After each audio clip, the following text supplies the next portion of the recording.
Welcome to Red Light, Green Light, the podcast where top leaders in science, tech, pharma, finance, and innovation open up and get real. You are in the right place. You're about to hear personal stories from key moments of their career arcs and how they've struggled and succeeded when it comes to moving audiences from the red light of risk to the green light of go. We've got an exceptional invite-only lineup of leaders who've been in the room and at the table when stakes were high, decisions were hard, and their stories had to land. From the virtual room to the boardroom, they share what worked, what didn't, and how they paved a path to green lights by communicating authentically through strategic stories. I want to thank you for joining me today. Let's jump in.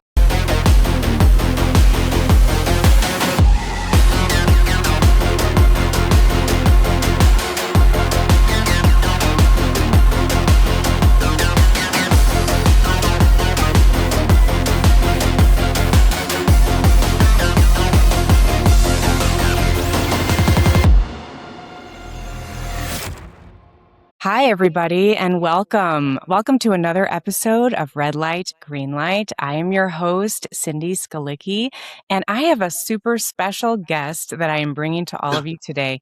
Been really looking forward to having you on the show, Mike. Everybody, I've got Mike Michalowicz on our show today. Mike, welcome.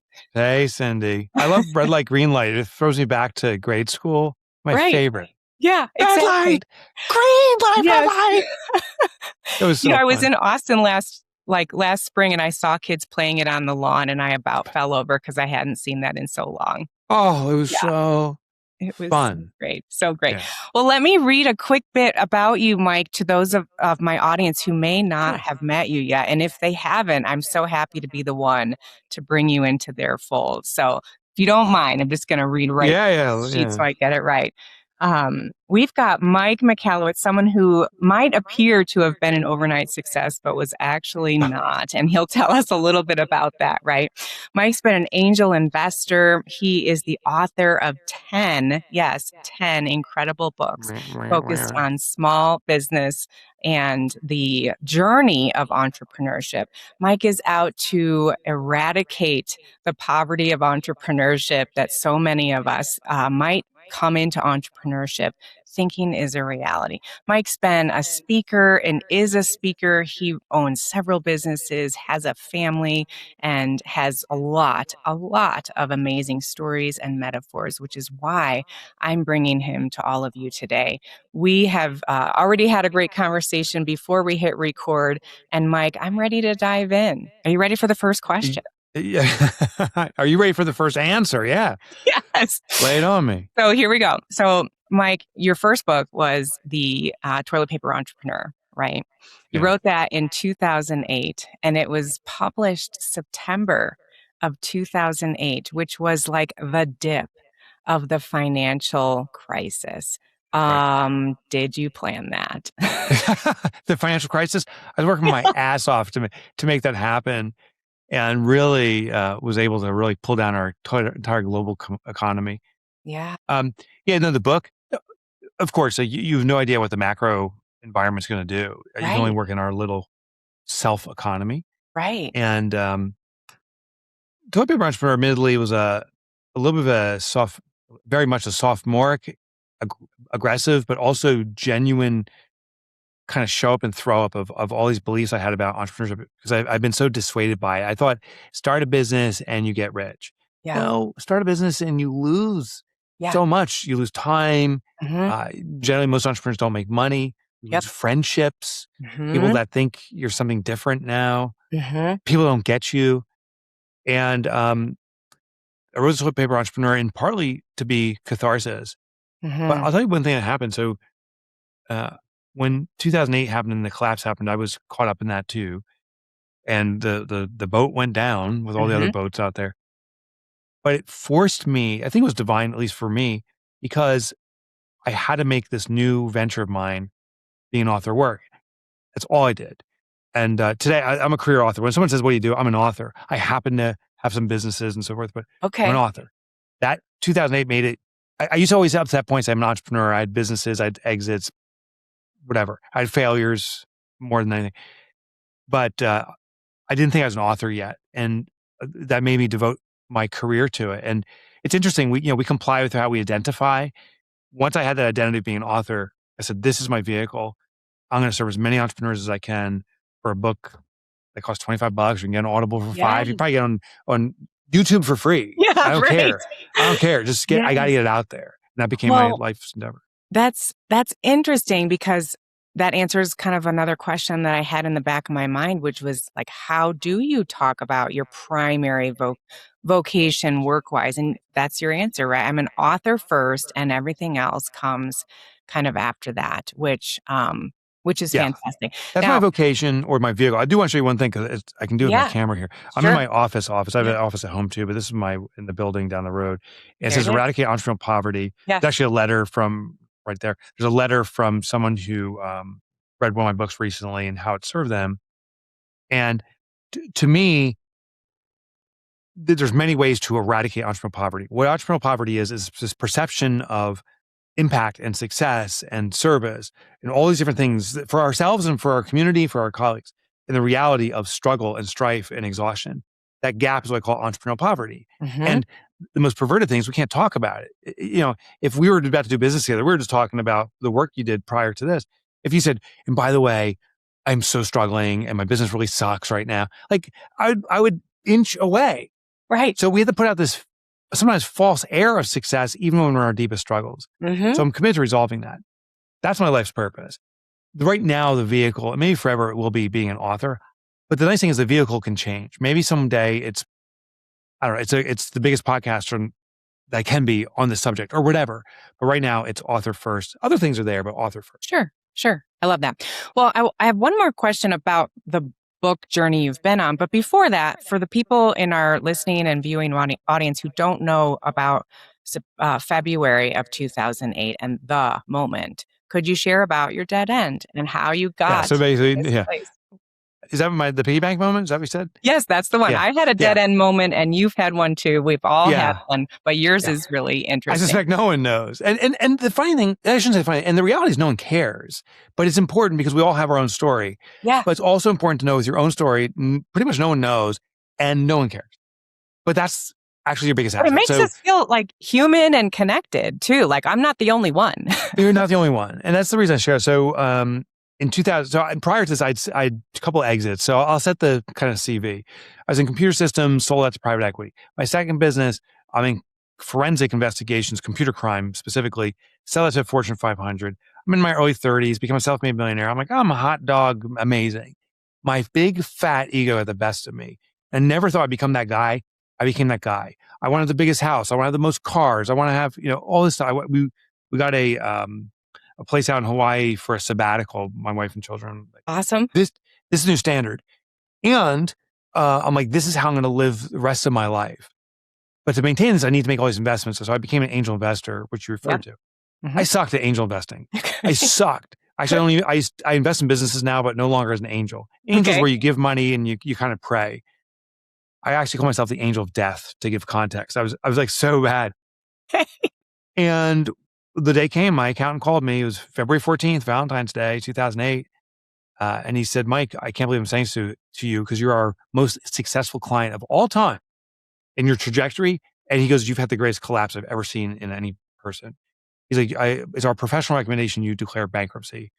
There was a second option. I didn't do bankruptcy, was a sudden stop to all expenses, to liquidate any assets I had and start over anew. We were in a house at that point. We lost 30 days later, and we had to move and so forth. I came home. I was lying to my family by omission. I have 3 children, and I wasn't telling my wife nor my children what's going on. Like, how's business? Everything's great. I could no longer deny it. And so I came home sobbing. And the reason I share the story is, we're all providers. You do the work you do for yourself, but for your family, for your husband, we're supporting our community, our family. Yep. And that was my one job, and I couldn't do it. I remember telling my daughter, she was 9 years old at the time, and she says, hey, Daddy, she likes to ride horses. Can I go horseback riding? And, it was $20 for a session, or like a group of kids would practice for an hour. And I'm like, sorry. I'm like, we have to stop everything right now. And I'm sobbing. She's bawling, and she runs out of the room. And I remember that moment she's running away. That was probably the darkest moment of my life because I couldn't even supply or provide for my daughter. It made her so frightened that she didn't want to be near me. I also, in retrospect, kind of respected that because I wanted to run away too, to run away from the fear. The thing was, I hear her run to her room, the door slams. So I'm like, oh, couldn't get worse. And then, I get emotional still. Seconds later, the door swings open, puts a dent in the little sheetrock wall. She comes running down with her hands wrapped around her piggy bank. She goes, Daddy. She said, I got it fixed. She said, I'll pay for all our bills going forward. And she pushed her piggy bank at me. And I'm sitting there and I remember it was wrapped in duct tape and rubber bands. It never had broken. She didn't want a robber to steal it. And she wanted to buy a horse one day. Okay. That was her plan, her dream. Yeah. And that was kind of the wake-up call. Now, the last thing I want to add to the story, it wasn't like the next morning I wake up and say, now I'm going to fix this superhero. No, next day is like, where's the beer?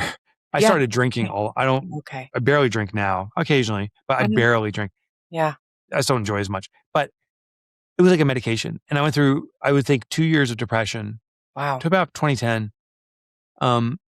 And struggle with that. And then it's like, oh, this is something I had to fix for myself forever. I never will put my family in that position again.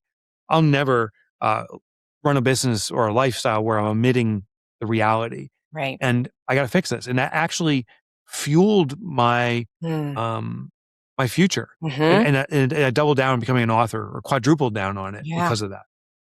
Wow. Mike, thanks for sharing that. And it's a hard moment and a look behind the curtain. A lot of us would like to ironclad shut. Yeah. Right. Yeah, but to your point, when we share stuff like that, it does build connection because we've all had it. Yeah. We've all had it. And so the storytelling component is sort of where connection lives and happens. And it's one of the like gentle nudgings that I have with all of those that we work with. It's like, share a story of some sort. If it can be somewhat personal or related, and personal does not mean like intrusive to your, like the innards of your life. It just means it happened to you or about you, or it's your memory, not just random stories, right? It connects to you and therefore you connect to your audience.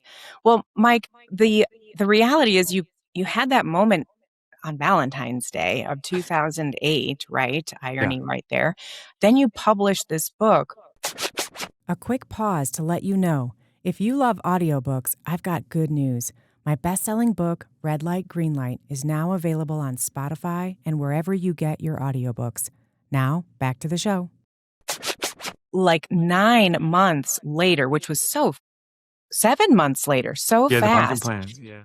And I kind of want to pull back the zoom lens a bit because now that you've written 10 books, what occurred to me as I was reviewing all the work you've done is this notion of repetition. Okay, so when we work with leaders on storytelling and being more persuasive or compelling to stakeholders, we have to practice doing that and we have to practice the gears.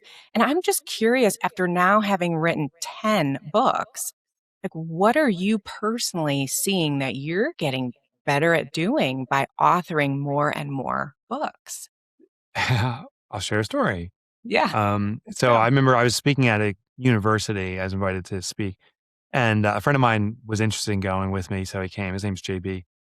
And we're walking down to the auditorium past hallways and school's in session. College was in session.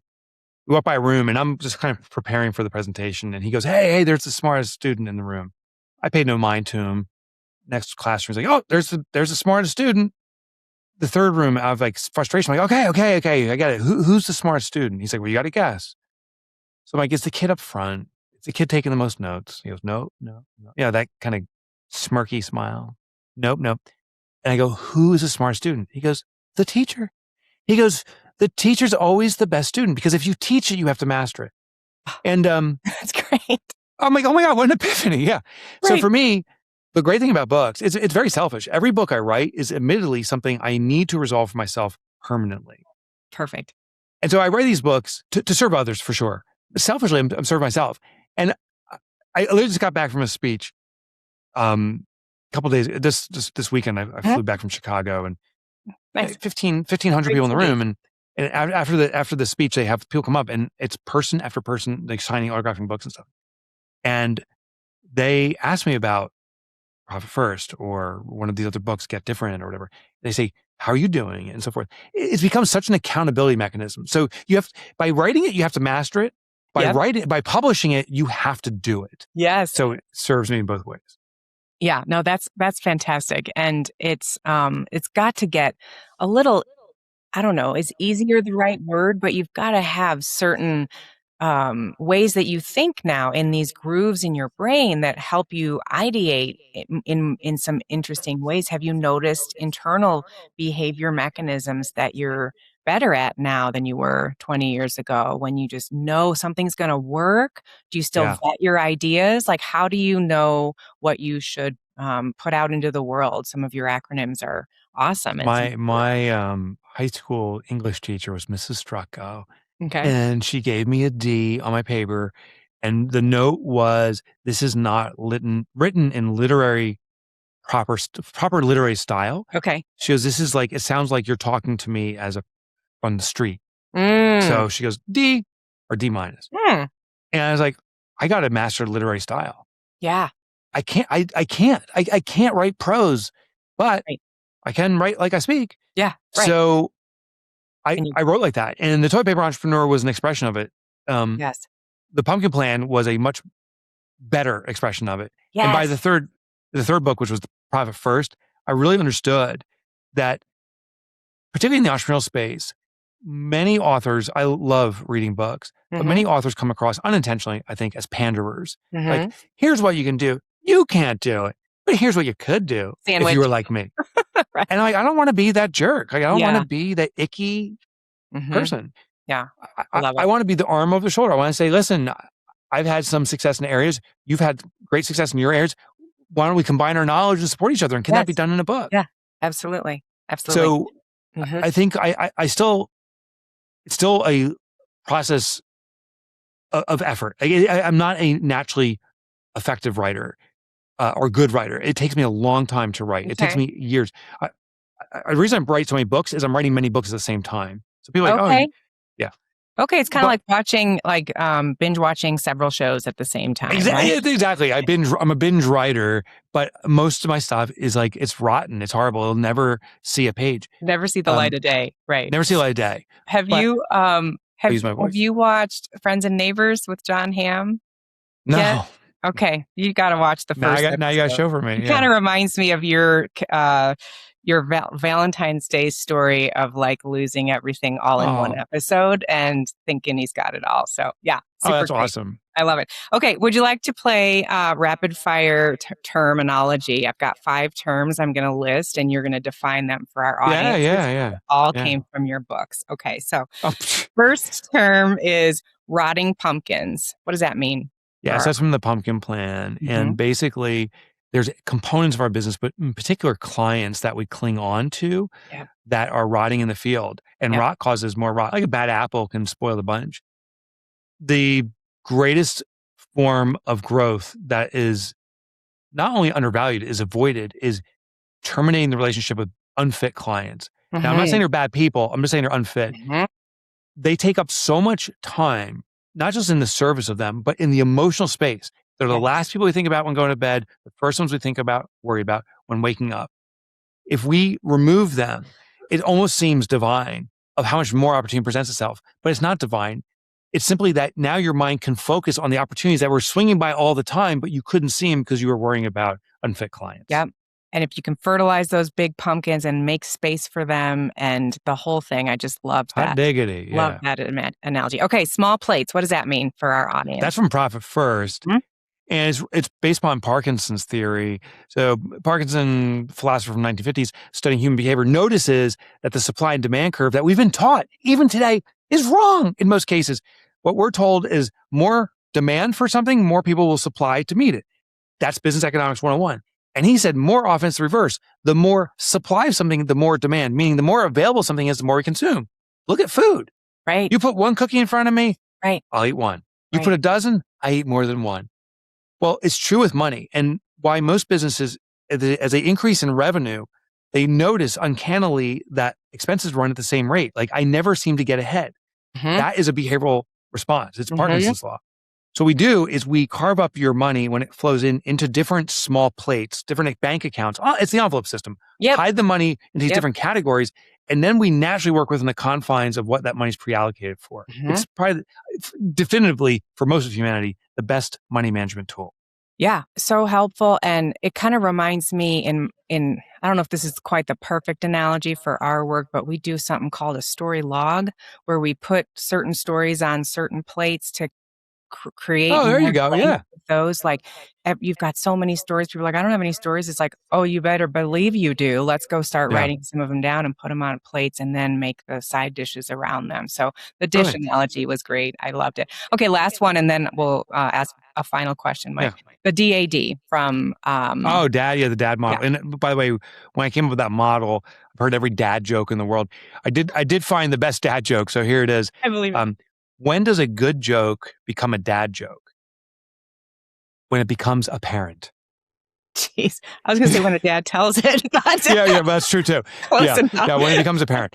So DAD stands for, so it's based on behavioral science. Basically, actually your husband probably, and you probably speak to this better than I can, but basically there is this neural net. It's called the reticular formation. It's a network, the reticular activating system. Everyone talks about that. It's part of it, but the reticular formation, it blocks inputs. And it does this because otherwise we'd be overstimulated. But it allows through threats, opportunities, and things that are unexpected, aka different, because that's to qualify it. Yep. And when you have something different present itself, when you walk down the street and you do that double take, that's something unexpected. It illuminates the prefrontal cortex, the amygdala, everything's getting fired up to pay attention.